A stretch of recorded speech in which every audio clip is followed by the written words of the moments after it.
Hi, I'm Cristina Smith, creator along with my brother, the ever-brilliant puzzle master Rick Smith, of the award-winning, best-selling Yoga for the Brain series of profound philosophy and very fun puzzle books. Today we are celebrating the release of our sixth best-selling book in the series, Life Wisdom Word Search Yoga for the Brain, featuring 60 contributing authors. Today with us is John Beaudry, author of puzzle number 14, Seek Sanctuary in Nature. Welcome, John. Hi, Christine. How are you?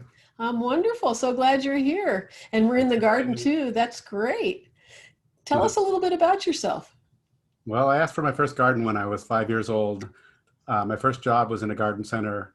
I ended up getting a degree in ornamental horticulture. I worked at a park district for a couple of years and was making $10,000 a year as a college grad in 1982 or one. And I had roommates who graduated making $40,000 a year doing computer science. And I got a little frustrated and thought I might try selling real estate for a while, and that didn't really work so well because I'm really a plant person.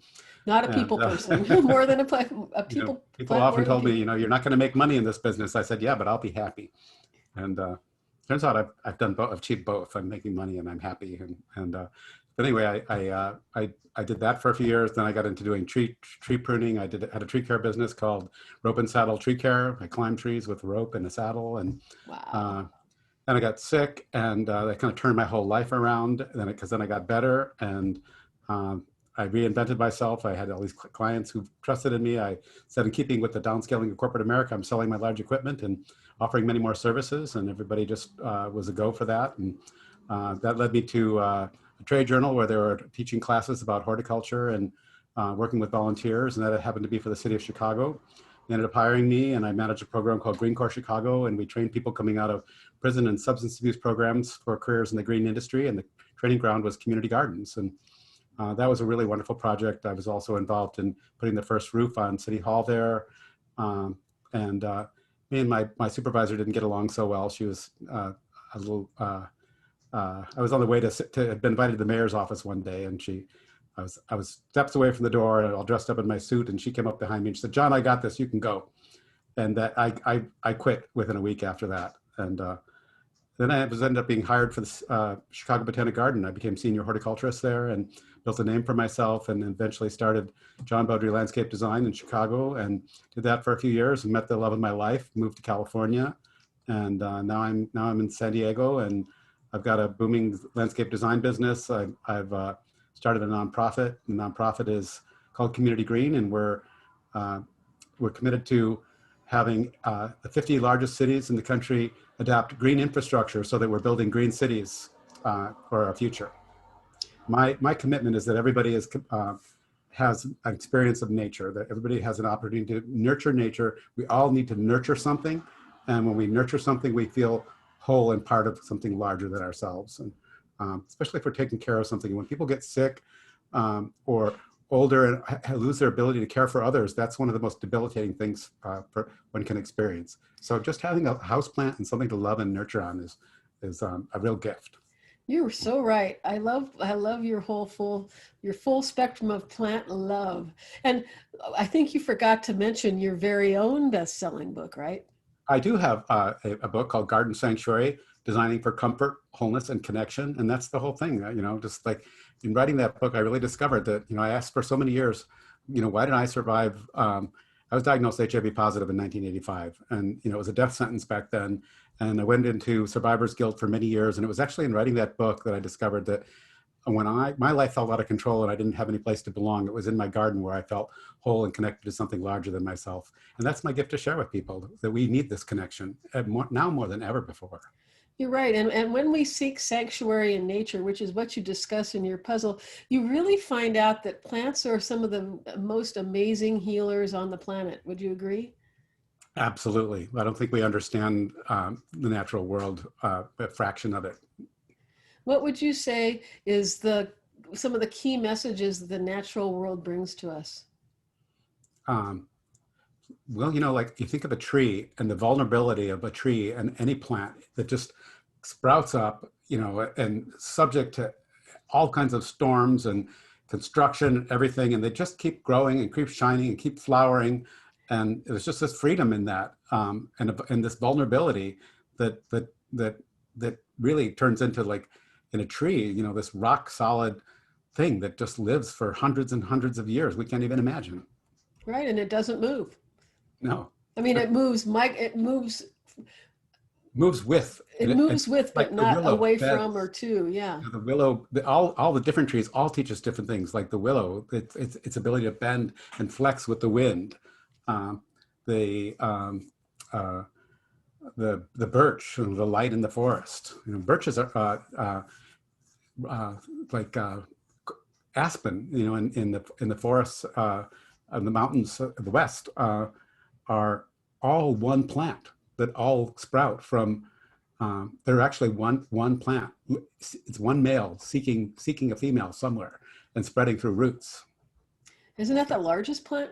Did I read that somewhere? That's the largest plant the in largest the world? organism on the planet is a fungus, and fungal networks run all through forests and are the communication network for trees to warn each other of coming diseases, droughts. They sync up together. Many, like beeches, will only fruit.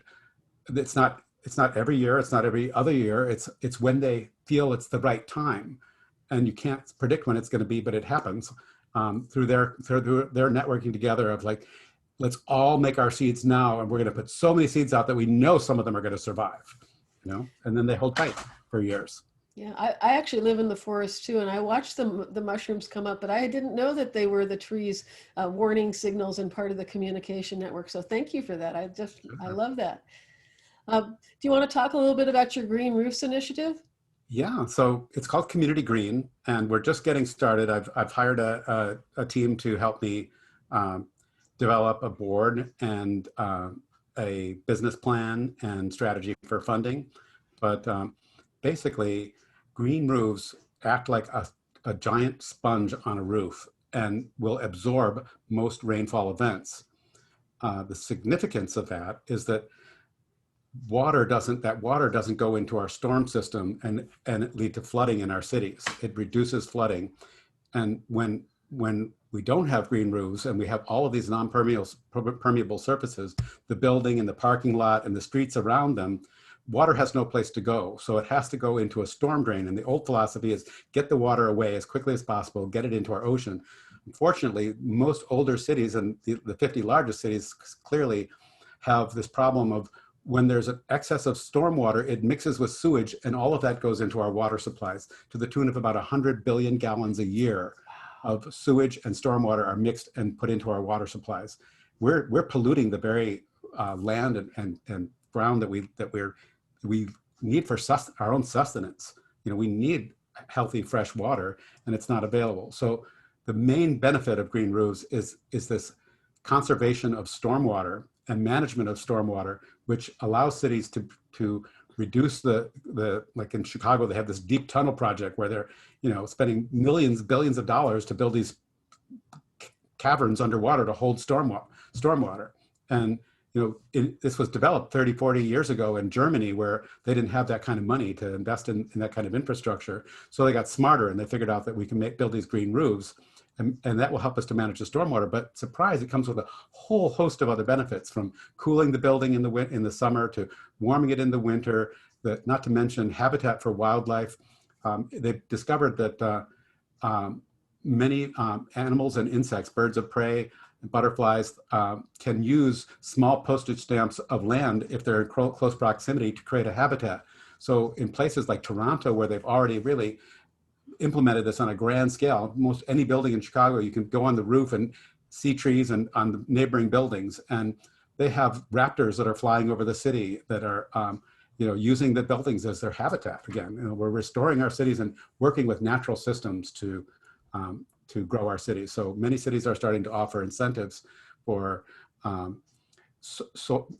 improving soil structure, for water retention basins. That's another option to to allow water when it comes off a roof to go into a temporary holding basin where it can percolate back into the ground and replenish our aquifers. Because when we're taking all the water away into the ocean, we're circumventing our aquifers, and those are our water supplies. So, and the natural filtration of the earth. We are reintegrating with nature, so that's wonderful. Absolutely. And I'm really grateful for you and your mission. So thank you very much. I appreciate what you're doing. So thank you for giving me the opportunity to highlight it. Yeah. So what kind of puzzles do you like, John? My favorite puzzle is what plant needs to go here. I used to think, I'm going to put this one here, I'm going to put that one, but I think it's become for me more of a listening to the space and the people and, what is being called for this spot. The old way is put a tree in and then just start pruning it to keep it the size you want. Well, no, we have so many options. If you want to plant something in front of your window, don't plant something that's going to grow 12 feet tall and plan on clipping it. It'll never look right. But if you plant something that only grows 3 feet high, you don't have to worry about that. Just let it express its natural form. And do the plants, here's my question is, do the plants boss you around too? They tell you where they want you to put them? Well, they'll die if you don't put them in the right place. So I'm saying, but will you have a plant and it was going, and all of a sudden you have to put it over here? Do they talk to you? I don't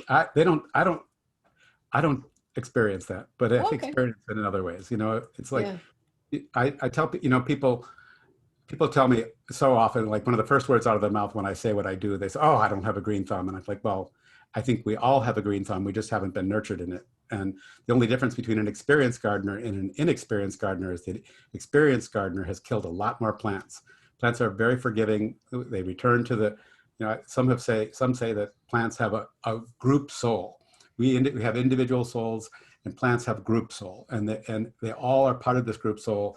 And when one goes to compost, nobody suffers. It's just this give and take, natural give and take of nature.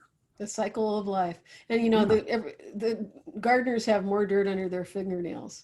Yeah, so, I guilty as charged. Well, if you want to read John's wonderful puzzle, Find Sanctuary in Nature, and 59 other amazing puzzles, you can pick up your copy of Life Wisdom Word Search Yoga for the Brain at Target.com, BarnesandNoble.com, independent bookstores everywhere, and Amazon.com.